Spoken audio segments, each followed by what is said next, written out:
Hello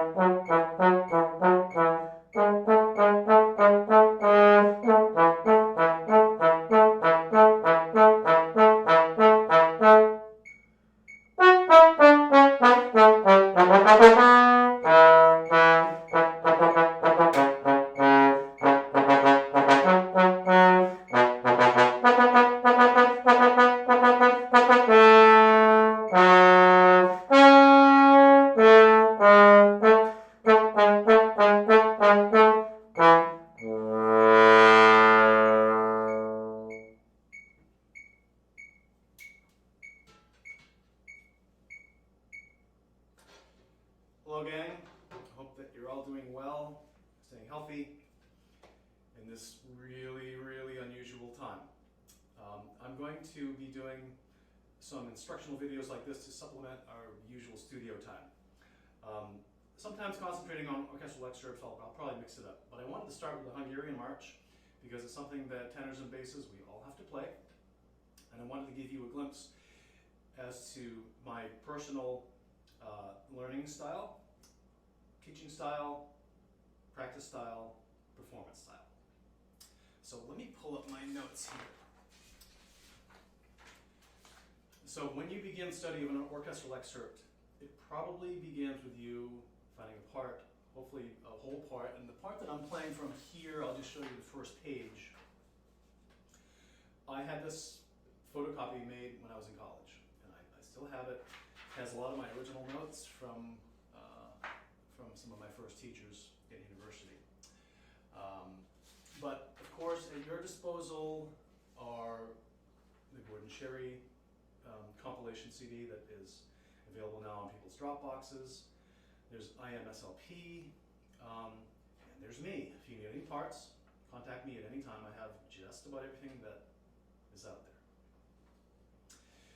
So once you get a feel for, let me get my horn a little bit closer here, a feel for general style and performance practice of an excerpt, then you really have to get into study mode.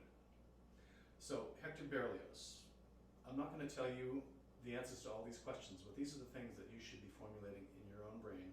And this pertains not only to Hector Berlioz, but every other composer of orchestral excerpts that you'll have to study. So Hector Berlioz, when did he live? Who were his contemporaries? In what style did he write? Was it like the other composers of his time, or was it slightly different? He may have had certain thoughts about the trombone as espoused in a treatise that he wrote. You might want to find out what that treatise was and what he said about the trombone, so you have a feeling for his potential reverence for our great instrument. Okay. Furthermore, the Hungarian March is a much smaller component of a larger work, and that is the Damnation of Faust. So the part that I'm playing from is a concert version.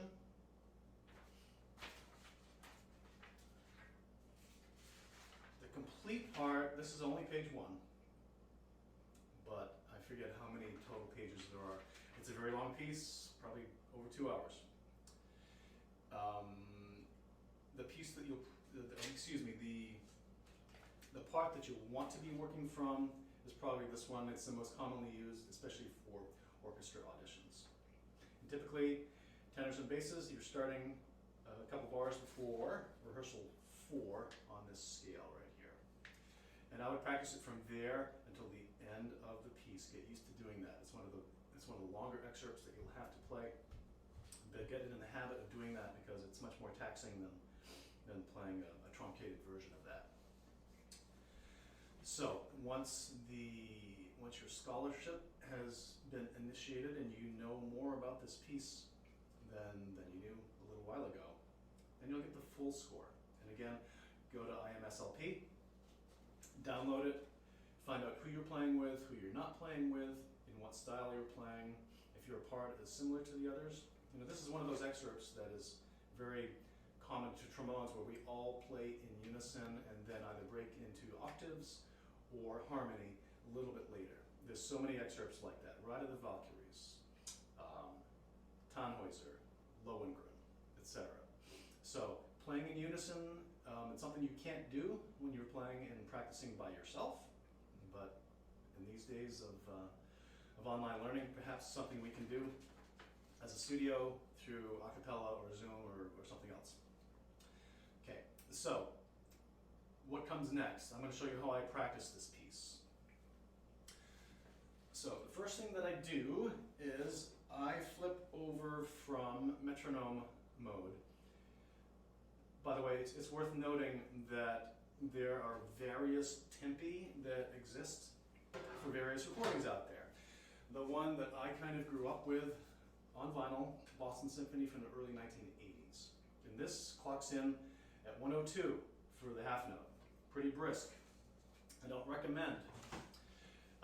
The Chicago Symphony Low Brass Excerpt CD from the, I guess, probably late 60s, 1970s with Edward Kleinhammer bass trombone, Frank Cursifoli second trombone, Jay Friedman principal trombone, and Arnold Jacobs tuba. They have, they put out, it's a legendary recording. And their version of the Hungarian March starts around 88, and then toward the finale of it gets up way above 100 for the half note. My metronome mark, as you heard, is this. 96.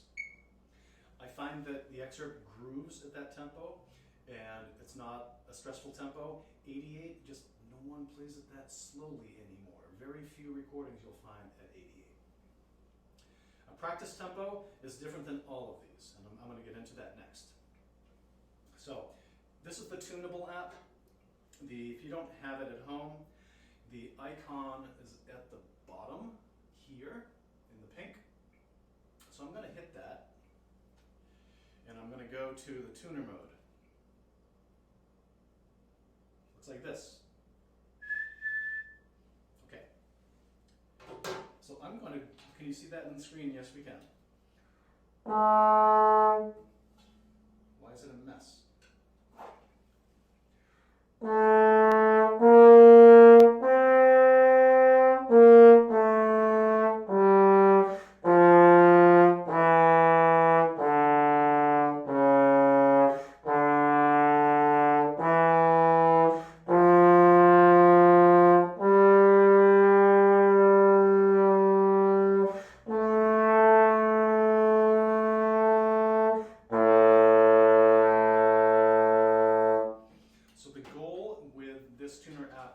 Is to get the green spot in the middle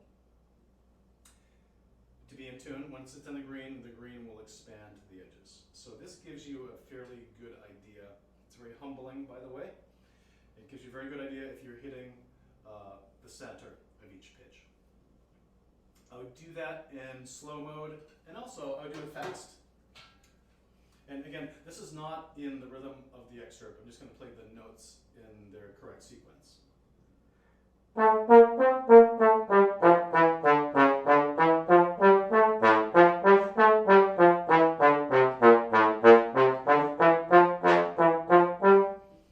Etc. And the other aspect of this particular app is this button right here. Oh, that one, it's hard to do. It will record what you did. And it'll further, once you're done with recording, give you a further breakdown of the percentages of notes that are flat or sharp or in tune. So that way you have a barometer for proclivities of certain notes that you tend to play out of tune. And we all do. Okay, goodbye for you for now.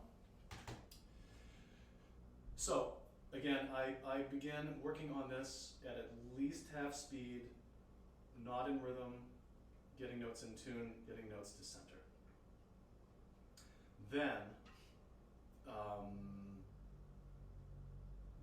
Then again, I'll play all those notes in sequence again, slightly faster, and then faster again.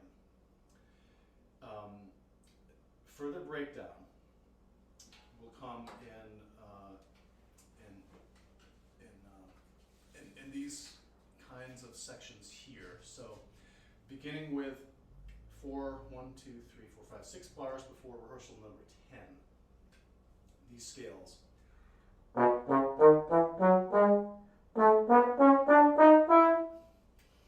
It's an ascending scale passage. What key is it in?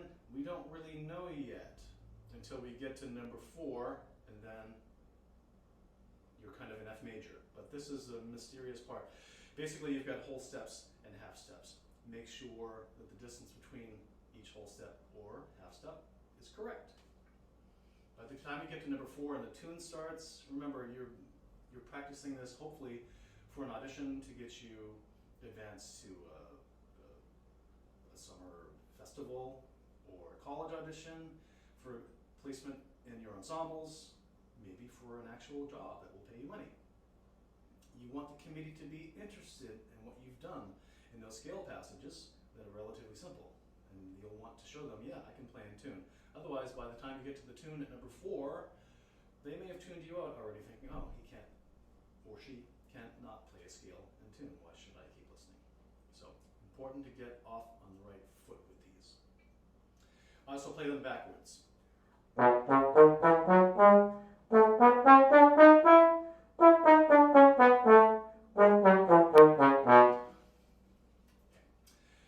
Next drill I do is make every note an eighth note, meaning turn quarter notes into 2/8 notes, turn dotted quarter notes into 3/8 notes, turn quarter notes tied to 8 notes into 3/8 notes.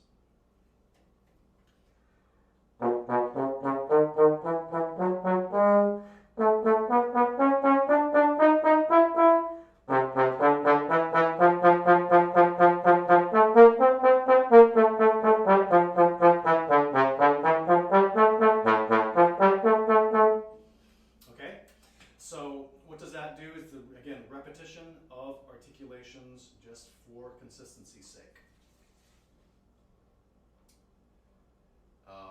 Okay, I'm going to stop this video here.